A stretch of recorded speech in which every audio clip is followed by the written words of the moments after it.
তেলা মাথায় তেল দেয়া মানুষের একটা চিরাচরিত স্বভাব। আমরা সবাই তেলা মাথায় তেল দিতে পছন্দ করি। এই সমাজে আমাদের সবার অবস্থান এক না। আমাদের নিজেদের মধ্যেই, আমাদের বন্ধু বান্ধব, আত্মীয় স্বজন, এসবের মধ্যে সবার অবস্থান একরকম না। আর্থিক অবস্থান বলেন, সামাজিক অবস্থান বলেন, সবার একই অবস্থানে থাকা এটা সম্ভব না। এটা খুব স্বাভাবিক একটা ব্যাপার। কোনো মানুষই বলতে পারবে না যে আমার যত আত্মীয় স্বজন আছে সবাই একদম উচ্চবিত্ত, সবার আর্থিক অবস্থা ভালো, এরকম কেউ বলতে পারবে না। প্রত্যেকটা মানুষেরই আত্মীয় স্বজনের মধ্যে কেউ না কেউ নিম্নবিত্ত, নিম্ন মধ্যবিত্ত, হ্যাঁ, বা মধ্যবিত্ত এরকম থাকে। এক একজনের পজিশন এক এক রকম। কিন্তু অনেক সময় হয় কি, ধরেন যে আপনি খুব উচ্চবিত্ত মানুষ, হ্যাঁ, তো আপনার বাসায় আপনার যত আত্মীয় স্বজন আছে যে কোনো উপলক্ষে সবাইকে দাওয়াত করলেন। তো যখন খাওয়ার সময় হয় আপনি কিন্তু চেষ্টা করেন আপনার এই সব আত্মীয় স্বজনদের মধ্যে যাদের অবস্থান বেশি ভালো, যারা উচ্চবিত্ত পরিবারের মানুষজন, তাদেরকে আপনি চেষ্টা করবেন একটু স্পেশাল ভাবে আপ্যায়ন করার জন্য। আর যাদের অবস্থা একটু খারাপ, একটু আর্থিক দিক থেকে দুর্বল, আপনি কিন্তু তাদেরকে উচ্চবিত্তদের সাথে মিলাতে চাইবেন না। আপনি চাইবেন যাদের অবস্থা বেশি ভালো তাদেরকে বেশি ভালো আপ্যায়ন করার জন্য।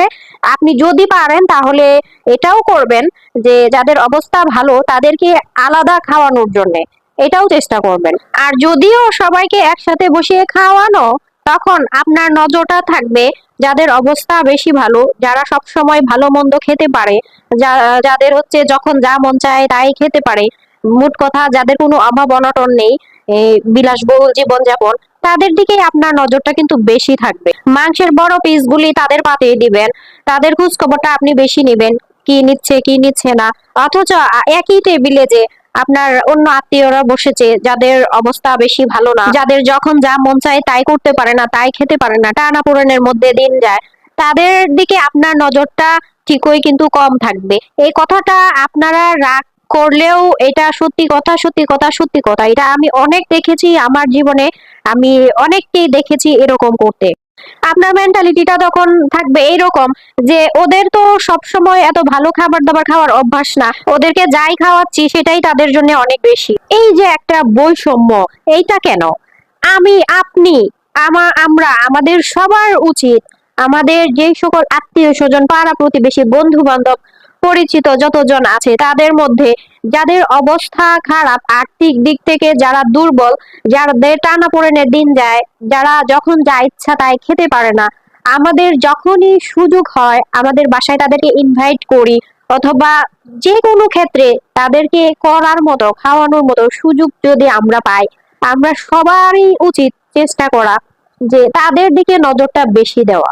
আপনি বিশ্বাস করেন আর নাই করেন, একটা কথা চরম সত্যি, সেটা হচ্ছে আপনার যে বন্ধু বান্ধব বা আত্মীয় স্বজন উচ্চবিত্ত, যারা বিলাসবহুল জীবন যাপন করে, বিশ্বাস করেন আপনি তাদেরকে যতই করেন না কেন কখনো খুশি করাতে পারবেন না।